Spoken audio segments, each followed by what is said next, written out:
भाई आदिजोगी शिव मूर्ति तुमको ये देखबार अच्छे तो तमिलनाडु नहीं बल्कि आमर ओडिशा टिटलागढ़ के आसपार के पड़वा।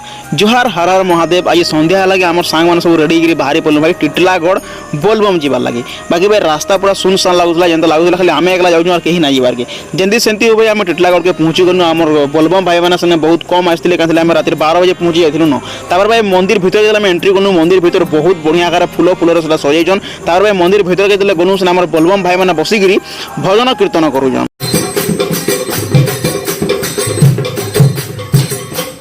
मंदिर बाहर भाई आमे पलू जेने कि आदिजोगी शिव स्टेच्यू बनाई। बाकी केन जगह बनाई काना है मुझे तुमको खाली मनी देखामी। यहाँ चारिड़े पूरा अंधार दीजिए खाली महाप्रभु फेस के खाली लाइट पड़ू।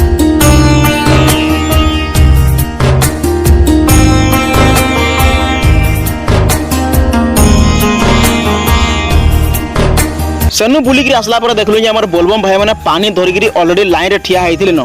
बाकी 2 बजे से भाई मैंने ठिया होते न। आए भावलु 3 बजे गाधमु बोलिक से कुमुटा पहाड़ पार्क और गेट सामने रे भाई आम रेस्ट नेलु। बाकी काली मॉर्निंग रो ब्लॉग पार्ट 2 रे देखमा से आई नुआ फॉलो करबा के ना भूलबो।